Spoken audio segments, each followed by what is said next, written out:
Hi friend, ID sir classes में आपका बहुत बहुत स्वागत है। दोस्तों, हम इस वीडियो में पढ़ेंगे नर जनन तंत्र और इसके साथ साथ मादा जनन तंत्र दोनों पढ़ेंगे, ठीक है। और साथ साथ 2024-25 में जो एग्ज़ाम हो रहे हैं और उसके साथ 2022 में पूछे गए क्वेश्चन को ही देखेंगे। तो पहले हम लोग थ्योरी देखेंगे, उसके बाद प्रीवियस ईयर क्वेश्चन देखेंगे। तो आइए इसको समझते हैं।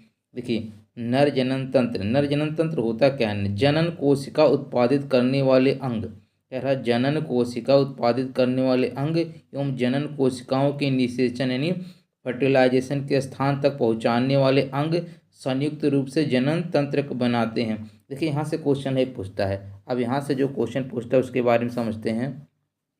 देखिए, कह रहा है नर जनन कोशिका, क्या क्या इसका नाम है? नर जनन कोशिका। इसी को क्या बोलते हैं? शुक्राणु भी बोलते हैं। तो दोनों को ध्यान रखिएगा, चाहे नर जनन कोशिका कहे चाहे शुक्राणु कहे, का निर्माण वृषण में होता है। कहाँ होता है? वृषण में। देखिए, ये आपका क्या है? वृषण है, ठीक है। इसी में शुक्राणु का निर्माण होता है, जिसको हम नर जनन कोशिका भी कहते हैं, ठीक है। यह उदर गुहा के बाहर वृषण कोश में स्थित होता है। और ये वृषण जो है कहाँ पे होता है? देखिए, यहाँ वृषण कोश है। ये किस में स्थित होता है? वृषण कोश में स्थित होता है, ठीक है। इसका कारण यह है कि शुक्राणु उत्पादन के लिए आवश्यक ताप शरीर की ताप से कम होता है। कह रहा जो इस वृषण में क्या है, ठीक है, क्या उत्पादन होता है? शुक्राणु का उत्पादन होता है। किसका उत्पादन होता है? शुक्राणु का, जो नर जनन कोशिका है। और इसको उत्पादन के लिए हमारे शरीर के तापमान से कम तापमान चाहिए, ठीक है। तो ये भी क्वेश्चन पूछता है कि क्या होना चाहिए? शरीर के तापमान से कम ताप होना चाहिए। क्या होना चाहिए? शरीर के तापमान से कम ताप होना चाहिए। उसके बाद ये भी ध्यान रखना है, टेस्टोस्टेरोन हार्मोन के उत्पादन एवं श्रवण में वृषण की भूमिका की चर्चा हम पिछले अध्याय में कर चुके हैं। तो देखिए, जो मेल होते हैं यानी जो पुरुष होते हैं, ठीक है, उनमें टेस्टोस्टेरोन हार्मोन उत्पादन होता है, ठीक है। कौन सा होता है? टेस्टोस्टेरोन। तो ये भी बहुत बार पूछा हुआ है कि पुरुष में कौन सा हार्मोन उत्पादित होता है? टेस्टोस्टेरोन होता है, ठीक है। और उसके बाद देखिए, कह रहा शुक्राणु उत्पादन के नियंत्रण के अतिरिक्त टेस्टोस्टेरोन लड़कों के यौनावस्था के लक्षणों का भी नियंत्रण करते हैं। ये टेस्टोस्टेरोन क्या करते हैं? यौनावस्था के लक्षणों को भी नियंत्रण करते हैं। ये भी क्वेश्चन पूछा हुआ है।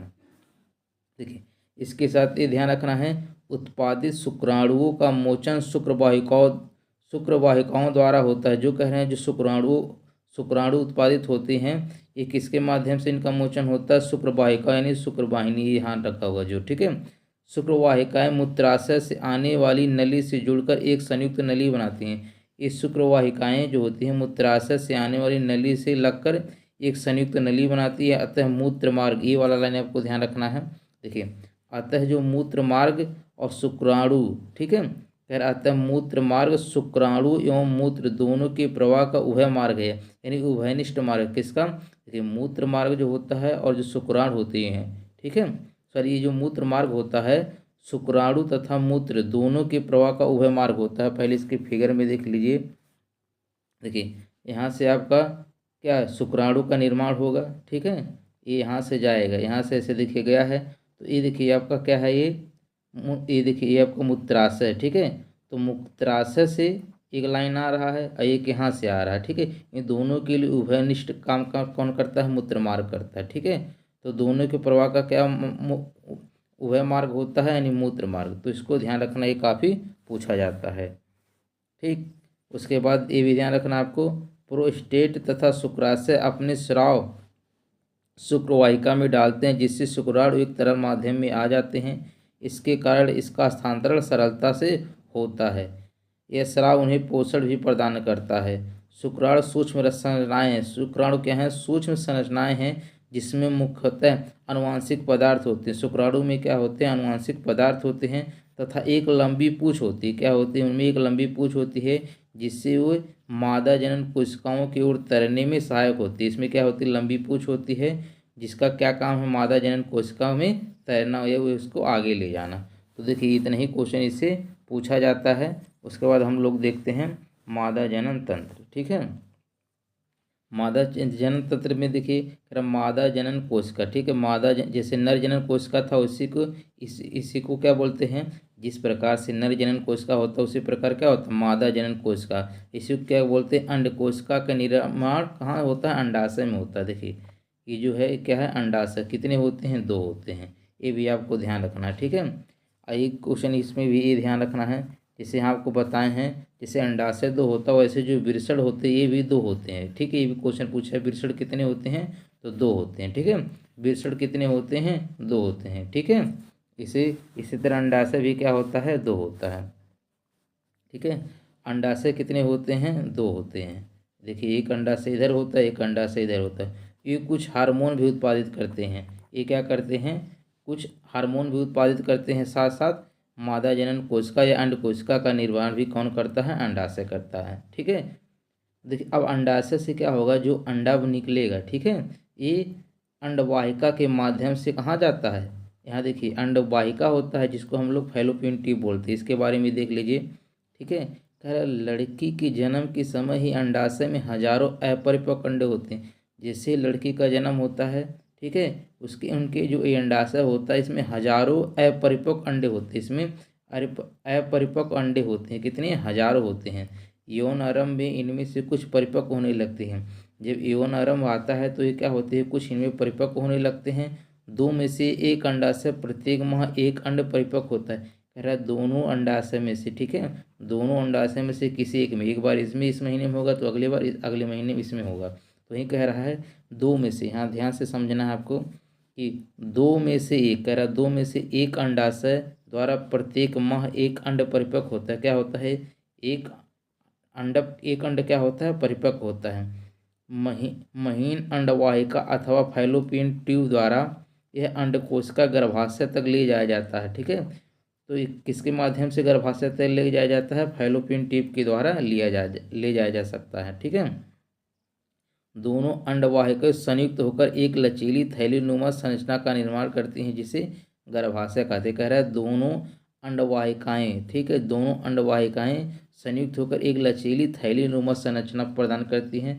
यही क्या बनाता है, गर्भाशय। ये क्या बनाता है, गर्भाशय बनाता है, ठीक है। तो जिसे क्या बोलते हैं, गर्भाशय बोलते हैं, इसको क्या बोलते हैं, गर्भाशय। कह रहा है गर्भाशय ग्रीवा द्वारा योनि में खुलता है, गर्भाशय ग्रीवा द्वारा, ठीक है। ये जो गर्भाशय है, ठीक है, यहाँ से फिर से आपको समझाते हैं।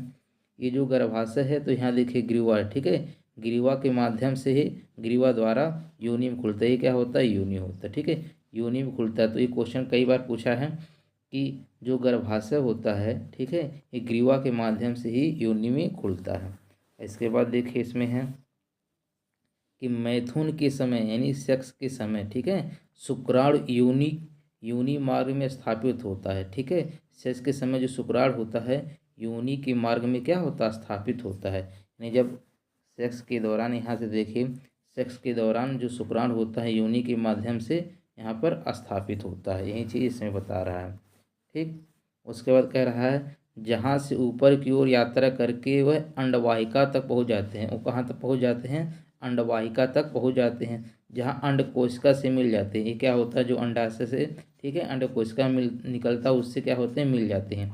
निषेचित अंडा विभाजित होकर कोशिका की गेंद जैसी संरचना या भ्रूण बनाता है।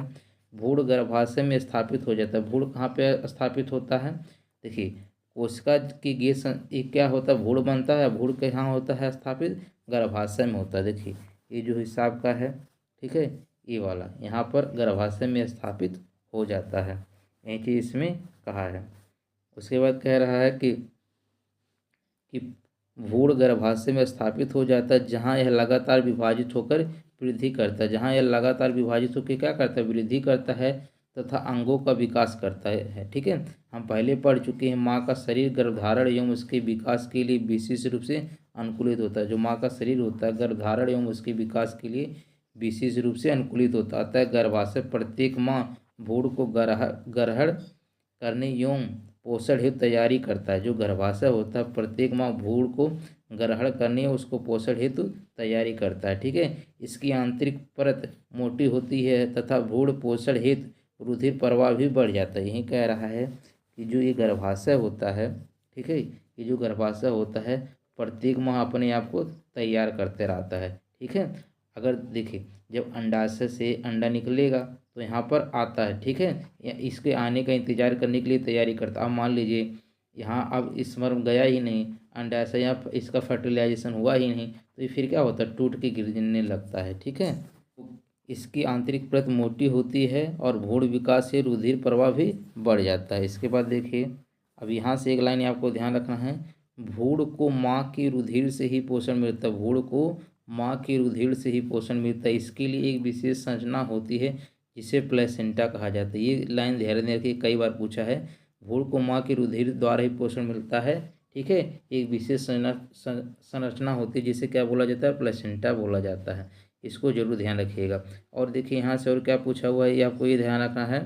ठीक है, कि गर्भाशय की पेशियों में लयबद्ध संकुचन से ही शिशु का जन्म होता है। जो गर्भाशय की पेशियों में लयबद्ध संकुचन होता है उसी के माध्यम से शिशु का क्या होता है, जन्म होता है। और देखिए प्लेसेंटा का काम सिर्फ इसको पोषण प्रदान करना ही नहीं होता है। ठीक है, अब यहाँ पर देखिए है, यह माँ भ्रूण से को ग्लूकोज, ऑक्सीजन एवं अन्य पदार्थों के हस्तांतरण हेतु एक बृहद क्षेत्र प्रदान करते हैं। विकासशील भ्रूण द्वारा अपशिष्ट पदार्थ उत्पन्न होते हैं। कह रहा है विकासशील अगर भ्रूण हो जाएगा तो अपशिष्ट पदार्थ भी उत्पन्न करते हैं, जिनका निपटान उन्हें प्लेसेंटा के माध्यम से माँ की रुधिर में स्थानांतरण होता है। और जिनका निपटान भी कौन करता है, प्लेसेंटा ही करता है, ये भी ध्यान रखना है। तो प्लेसेंटा का काम क्या होता है, अपशिष्ट पदार्थों का क्या निपटान भी करना होता है और उनको पोषण भी प्रदान करना होता है। तो आपको समझ में आ गया होगा।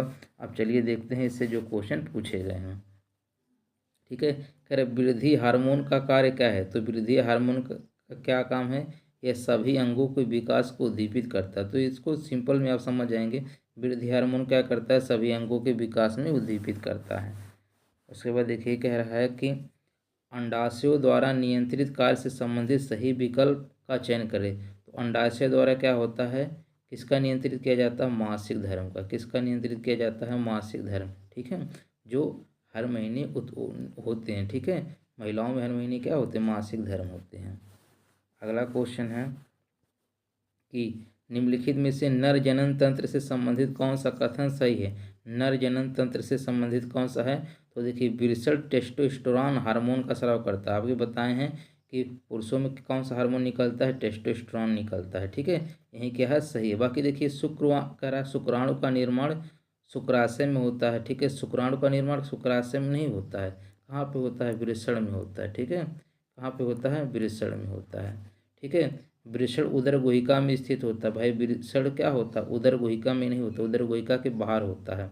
शुक्राणु निर्माण के लिए शरीर का तापमान से अधिक तापमान की आवश्यकता होती है। अधिक तापमान नहीं, एनसीईआरटी में साफ साफ लिखा है कम तापमान की आवश्यकता होती है। ठीक है, अगला क्वेश्चन है कि कौन सा हार्मोन स्त्री के लैंगिक अंगों की वृद्धि में मदद करता और मासिक धर्म चक्र को नियंत्रित करता है। तो देखिए जो महिलाओं, जिस तरह पुरुषों में टेस्टोस्टेरोन पाया जाता है, ठीक है, क्या पाया जाता है, पुरुषों में टेस्टोस्टेरोन पाया जाता है, उसी तरह महिलाओं में क्या होता है, एस्ट्रोजन नामक हार्मोन पाया जाता है। क्या पाया जाता है, एस्ट्रोजन नामक हार्मोन पाया जाता है, जो इनके लैंगिक अंगों में वृद्धि में मदद करता है और मासिक धर्म चक्र को क्या करता है, नियंत्रित करता है। कौन, एस्ट्रोजन। तो ये भी आपको ध्यान रखना है। कह रहा है वृषण उदर गुहा के बाहर अंडकोश में स्थित होता है। उदर गुहा के कहाँ पे होता है, वृषण बाहर होता है। क्योंकि शुक्राणु निर्माण के लिए निम्नलिखित में से किसकी आवश्यकता होती है, तो शरीर के सामान्य तापमान से कम तापमान की आवश्यकता होती है। ये देखिए सीधे सीधे एनसीईआरटी में लिखा हुआ है। अगला क्वेश्चन है कि निम्नलिखित में से कौन पुरुष प्रजनन प्रणाली का भाग है। तो पुरुष प्रजनन प्रणाली का कौन सा भाग है, देखिए अब जैसे ऑप्शन है पहले ले लीजिए, अंडवाहिनी फैलोपियन ट्यूब किस में पाया जाता है, फैलोपियन ट्यूब किस में पाया जाता है, मादा जनन में पाया जाता है। तो ये ऑप्शन होगा नहीं। गर्भाशय योनि मादा में पाया जाता है। देखिए अंड डिम्ब वाहिनी फैलोपियन ट्यूब ये भी नहीं होता है, ये भी नहीं हो जाएगा। शुक्रवाहक और वृषण कोश ये किस में होता है, ये पुरुष प्रजनन का भाग होता है। अगला क्वेश्चन है कि निम्नलिखित में कौन अंडे को अंडाशय से, ठीक है, अंडे को अंडाशय से गर्भाशय तक ले जाया जाता है, तो कौन ले जाता है, फैलोपियन ट्यूब यानी डिम्ब वाहिनी ले जाता है। ठीक है, ये भी एनसीईआरटी में देखिए था कि अंडे को अंडाशय से गर्भाशय तक कौन ले जाता है, फैलोपियन ट्यूब ले जाता है। और इसी में निषेचन भी होता है फैलोपियन ट्यूब में। कह रहा मनुष्य में लिंग गुणसूत्रों के कितनी युग्म उपस्थित होते हैं, तो ये भी ध्यान रखना है आपको, एक युग्म होते हैं। कितने होते हैं, एक। देखिए वैसे तो 23 जोड़ी होते हैं, ठीक है, गुणसूत्र, लेकिन 22 तो एक तरह के होते हैं, इसमें क्या एक ही युग्म होते हैं, जो क्या होते हैं लिंग कितने युग्म उपस्थित होते हैं, एक युग्म होते हैं। अगला है कि निम्नलिखित में से कौन सा प्रजनन अलैंगिक प्रजनन की श्रेणी से संबंधित नहीं है। देखिए अलैंगिक प्रजनन के बारे में पहले बता दिए, उसमें कौन कौन आता है, कायिक प्रवर्धन भी आता है, पुनर्जनन बीजाणु निर्माण भी आता है, लेकिन उसमें निषेचन नहीं बताया गया था। निषेचन किस में आता है, लैंगिक में आता है। ठीक है, किस में आता है, लैंगिक प्रजनन में आता है, जिसमें नर जनन और मादा जनन कोशिकाएं मिलती हैं। ठीक है, तो क्या बनाता है, युग्मनज बनाता है, जिसको जायगोट बोलते हैं। ठीक है, तो इसमें क्या हो जाएगा, निषेचन हो जाएगा। अगला क्वेश्चन है कि पुरुषों में यदि को शल्य चिकित्सा द्वारा काट दिया जाए तो शुक्राणु स्थानांतरण रोका जा सकता है। देखिए पुरुषों में यदि, ठीक है, इसको क्या बोला जाता है, वाश डिफरेंस बोला जाता है। क्या बोला जाता है, वाश डिफरेंस, यानी शुक्रवाहक। यदि शुक्रवाहक को काट दिया जाता है, ठीक है, तो शुक्राणु स्थानांतरण को रोका जा सकता है। तो क्या हो जाएगा, इसको शुक्रवाहक वाश डिफरेंस बोला जाता है इंग्लिश में, या शुक्रवाहक बोला जाता है। ठीक है, इसको क्या बोला जाता है, इस प्रोसेस को वेसेक्टॉमी बोला जाता है। क्या बोला जाता है, वेसेक्टॉमी, ये भी ध्यान रखना है। अगला क्वेश्चन है कि नर जननांग शिशन किसके स्थानांतरण में सहायता करता है। तो नर जननांग जो शिशन होता है किसके स्थानांतरण में सहायता करता है, शुक्राणु को। ठीक है, किस में करता है, शुक्राणु के स्थानांतरण में ये सहायता करता है। अगला क्वेश्चन है कि निम्नलिखित में से नर जनन तंत्र से संबंधित कौन सा कथन सही है। नर जनन तंत्र से, अब देखिए कह रहा है वृषण जो होता है उदार गुहिका में स्थित होता है, उदार गुहिका में नहीं, उदार गुहिका के बाहर स्थित होता है। ठीक है, ये भी क्या हो जाएगा, गलत हो जाएगा। अब देखिए वृषण टेस्टोस्टेरोन हार्मोन का स्राव करता है, ये तो आपको एनसीईआरटी में देखिए सीधे सीधे लिखा है। तो जो वृषण होता है ये टेस्टोस्टेरोन हार्मोन का स्राव करता है, ये भी देखिए लिखा था बाहर होता है। ठीक है, शुक्राणु का निर्माण शुक्राशय में नहीं होता है, वृषण में होता है, ये भी पढ़ा चुके हैं। कह रहा शुक्राणु निर्माण के लिए शरीर का तापमान ताप से अधिक तापमान की आवश्यकता होती है, अधिक नहीं कम ताप की आवश्यकता होती है। अगला क्वेश्चन है कि माँ के रक्त से भ्रूण को पोषण निम्नलिखित में से किसकी सहायता से प्राप्त किया जा सकता है। तो प्लेसेंटा के माध्यम से, इसको हिंदी में अपरा कहा जाता है। ठीक है, इंग्लिश में इसको प्लेसेंटा, तो इंग्लिश वाला ध्यान रखिएगा, ज़्यादा प्लेसेंटा करके लिखा मिलेगा आपको। ठीक है, अगला क्वेश्चन है कि अंडाशय द्वारा नियंत्रित कार्य से संबंधित सही विकल्प चयन कीजिए। तो अंडाशय द्वारा किसका नियंत्रण किया जाता है, मासिक धर्म का। ठीक है, अगला क्वेश्चन है कि वृषण में बनने वाले शुक्राणुओं का परिवहन के माध्यम से होता है। तो जो वृषण में शुक्राणु होते हैं, शुक्राणु का परिवहन किसके माध्यम से होता है, ठीक है, शुक्रवाहक के माध्यम से होता है। किसके माध्यम से होता है, शुक्रवाहक के माध्यम से होता है, यानी वाश डिफरेंस के माध्यम से होता है। और जब इसी को वाश, जिसको वेसेक्टॉमी बोला जाता है, इसी को क्या कर दिया जाता है, काट दिया जाता है, तो इस शुक्राणु का परिवहन नहीं कर पाता है। ठीक है, इसको पुरुष नसबंदी कहते हैं। निम्नलिखित में से कौन सा पुरुषों में शुक्राणु और मूत्र दोनों के लिए एक सामान्य मार्ग बनाता है। तो वैनिष्ठ मार्ग कौन बनाता है, तो अभी आप देखे थे मूत्र मार्ग जो होता है ये क्या होता है, शुक्राणु और मूत्र दोनों के लिए समान मार्ग बनाता है कौन, मूत्र मार्ग। ये भी आपको ध्यान रखना है, सबसे ज़्यादा क्वेश्चन पूछा गया है। ठीक है, अब देखिए 2024-25 में जो क्वेश्चन थे ये हो गए। अब हम लोग देखेंगे 2022 में पूछे हुए क्वेश्चन। कह रहा है निम्नलिखित में से क्या महिला प्रजनन तंत्र का एक हिस्सा नहीं है। ठीक है, तो महिला प्रजनन तंत्र का हिस्सा क्या नहीं है, देखिए ए फैलोपियन ट्यूब यानी डिम्बवाही नलिका होता है, गर्भाशय भी होता है, अंडाशय भी होता है, लेकिन मूत्र मार्ग नहीं होता। मूत्र मार्ग किस में होता है, ये आपका पुरुष में होता है, फिर किस में होता है, नर जनन कह सकते हैं। ठीक है, अगला है कि माँ से गर्भ के पोषक तत्वों की आपूर्ति किसके माध्यम से होता है, तो प्लेसेंटा के माध्यम से होता है। ये भी क्वेश्चन आप पढ़ चुके हैं। अब देखिए सब क्वेश्चन आपको वहीं मिलेगा जो पहले ऊपर पढ़ चुके हैं। मानव में लैंगिक प्रजनन क्रिया के दौरान महिला की योनि में शुक्राणु का प्रवेश होता है, निषेचन कहाँ पे होता है। कह रहा कि लैंगिक प्रजनन के दौरान महिला में योनि में शुक्राणु का प्रवेश होता है। योनि में क्या होता है, शुक्राणु का प्रवेश होता है, लेकिन निषेचन कहाँ पे होता है, तो निषेचन कहाँ पे होता है, फैलोपियन ट्यूब में होता है, यानी डिम्बवाहिनी नलिका में होता है। तो कौन सा हो जाएगा, इसका बी वाला सही हो जाएगा। देखिए अगला क्वेश्चन है, इसमें आपको फिगर से क्वेश्चन दिया। ठीक है, थोड़ा सा इसको छोटा करते हैं तब आप समझ पाएंगे। देखिए अब इसमें बताना कि ए को क्या बोला जाता है, बी को क्या बोला जाता है। तो देखिए बी को क्या बोला जाता है, इस वाले भाग को फैलोपियन ट्यूब बोला जाता है, इस वाले को क्या बोला जाता है, गर्भाशय बोला जाता है। ठीक है, तो देखिए किस में है। ठीक है, तो इसमें कह रहा है ए क्या होगा, तो ए कह रहा है अंडाणु का निषेचन। अंडाणु का निषेचन, देखिए अंडाणु का निषेचन नहीं होगा, निषेचन तो इसमें होता है, फर्टिलाइजेशन बी में होता है। ठीक है, उसके बाद कह रहा है अंडाणु का निर्माण। अंडाणु का निर्माण तो अंडाशय में होता है, ये भी नहीं होगा, यानी कहाँ होगा, भ्रूण का प्रत्यारोपण और विकास। तो ये जो गर्भाशय होता है, देखिए ये क्या है, ये आपका गर्भाशय है। तो ये गर्भाशय में क्या होता है, भ्रूण का प्रत्यारोपण होता है और उसका विकास होता है। और अंडाणु का निषेचन, अंडाणु का निषेचन किस में होता है, फैलोपियन ट्यूब में होता है। तो कौन सा ऑप्शन सही होगा, इसका सी वाला सही हो जाएगा। अगला क्वेश्चन है, देखिए यहाँ से दो क्वेश्चन काफ़ी इंपॉर्टेंट पूछा जाता है कि पद मासिक धर्म की समाप्ति को संदर्भित करता है।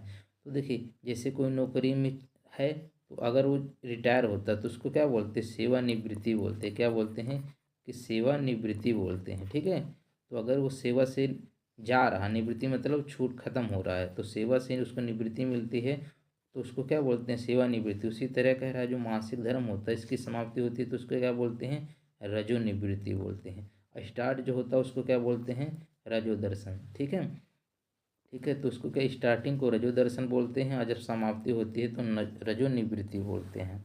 ये भी ध्यान रखना है। ठीक है, देखिए क्वेश्चन पूछा है महिलाओं में यौनारंभ के दौरान पहला मासिक धर्म, जो पहला मासिक धर्म होता है किसके रूप में जाना जाता है, उसको रजोदर्शन के रूप में जाना जाता है। समाप्ति वाले को रजोनिवृत्ति के रूप में जाना जाता है। अगला क्वेश्चन है कि मानव नरों में मूत्र और वीर्य के प्रवाह के लिए एक ही मार्ग होता है जिसे क्या कहा जाता है, उसे मूत्र मार्ग कहा जाता है। देखिए क्वेश्चन एलपी में पूछा है, इसके बारे में पहले आपको बताए हैं। एनसीईआरटी में सीधे सीधे जो एनसीईआरटी में लिखा वहीं ज़्यादा क्वेश्चन पूछता है। प्राणियों में जनन अंग नर और मादा युग्मक उत्पन्न करते हैं जो संलयित हो क्या बनाते हैं, युग्मनज बनते हैं। ठीक है, जिसको इंग्लिश में जायगोट बोला जाता है। तो क्या बनाते हैं, युग्मनज बनाते, क्या बनाते हैं, युग्मनज बनाते हैं। अगला क्वेश्चन है बढ़ते भ्रूण के धारण और पोषण के लिए हर महीने मादा प्रजनन प्रणाली का कौन सा हिस्सा अपने आप को तैयार करता है। ठीक है, तो कौन सा हिस्सा अपने आप को तैयार करता है, गर्भाशय। ठीक है, गर्भाशय क्या करता है, हर महीने अपने आप को तैयार करता है। अगला क्वेश्चन है कि गर्भाशय के माध्यम से योनि में खुलता है। तो गर्भाशय ग्रीवा के माध्यम से योनि में खुलता है। अगला क्वेश्चन है कि प्रोस्टेट ग्रंथि किसके नीचे मौजूद होता है। तो देखिए जब आप देखेंगे मूत्राशय के ही नीचे क्या होता है, प्रोस्टेट ग्रंथि होता है। ठीक है, तो जब नर जनन कोशिका वाला फिगर देखेंगे तो वहाँ आपको मूत्राशय के नीचे प्रोस्टेट ग्रंथि मिल जाएगा। ठीक है, ठीक है, इसको बताना भूल गए लेकिन वहाँ से आप देखेंगे तो आपको समझ में आ जाएगा। अगला है कि उस अंग का नाम दे जहाँ भ्रूण विकसित होता है। तो भ्रूण कहाँ पे विकसित होता है, देखिए भ्रूण कहाँ पे विकसित होता है, गर्भाशय में होता है। कहाँ से होता है, गर्भाशय में विकसित होता है। अगला है कि जो अंडाशय से कोख में किसके माध्यम से, कोख मतलब गर्भाशय में कह रहा है, अंडा जो अंडाशय से गर्भाशय में किसके माध्यम से लाया जाता है, तो फैलोपियन ट्यूब के माध्यम से यानी डिम्बाहिनी के माध्यम से लाया जाता है। अगला क्वेश्चन है कि मानव शरीर में निषेचन की क्रिया कहाँ होती है, तो निषेचन भी कहाँ होता है, फैलोपियन ट्यूब में होता है। अगला क्वेश्चन है कि मादा प्रजनन कोशिका का नाम क्या है। तो मादा प्रजनन कोशिका का क्या नाम है, देखिए मादा का पूछा है तो मादा क्या हो जाएगा, अंडा हो जाएगा। ठीक है, क्या हो जाएगा, अंडा हो जाएगा। और पुरुष का क्या होता है, शुक्राणु होता है। क्या होता है, शुक्राणु होता है। ठीक है, अगला क्वेश्चन है कि उस भाग का पहचान करें जहाँ पुरुष प्रजनन भाग में जनन कोशिकाओं का निर्माण होता है। कह रहा है जहाँ पुरुष प्रजनन भाग में जनन कोशिकाओं का निर्माण होता है तो उसको क्या बोलते हैं, ठीक है, उसको वृषण बोलते हैं। वृषण से ही क्या बनता है, ठीक है, ये पुरुष प्रजनन भाग जनन कोशिका का निर्माण होता है। अगला क्वेश्चन है कि परिपक्व शुक्राणु का उत्पादन कहाँ होता है। तो परिपक्व शुक्राणु का उत्पादन कहाँ पे होता है, चलिए कमेंट करके बताइए। जो परिपक्व शुक्राणु होता है, ठीक है, इसका उत्पादन कहाँ पे होता है। ठीक है, चलिए इसका आंसर आप लोग कमेंट करके बताना है। अगला क्वेश्चन है कि मांसपेशियों के लयबद्ध संकुचन के परिणाम स्वरूप बच्चा पैदा होता है। तो बताए थे जो गर्भाशय होता है इसी में क्या होता है, लयबद्ध संकुचन होता है। देखिए एनसीईआरटी में सीधे सीधे लिखा था ये। अगला क्वेश्चन है कि निम्नलिखित में से कौन सा मादा प्रजनन तंत्र का एक हिस्सा नहीं है। तो मादा प्रजनन तंत्र का हिस्सा क्या नहीं, तो गर्भाशय होता है, ठीक है, अंडाशय भी होता है, योनि भी होता है, लेकिन शुक्रवाहिका नहीं होता। तो कौन सा हो जाएगा, इसका डी वाला सही हो जाएगा। अगला क्वेश्चन है कि निम्नलिखित में से कौन सा मानव में पुरुष प्रजनन प्रणाली का हिस्सा नहीं है। मानव में पुरुष प्रजनन प्रणाली का हिस्सा नहीं है, तो पुरुष में क्या नहीं होता भाई, अंडाशय नहीं होता, बाकी शुक्रवाहिका होता है, अंडकोश होता है, वृषण होता है। अगला क्वेश्चन है कि पुरुष में कितने अंडकोश होते हैं, तो पुरुष में कितने अंडकोश होते हैं, 2 अंडकोश होते हैं।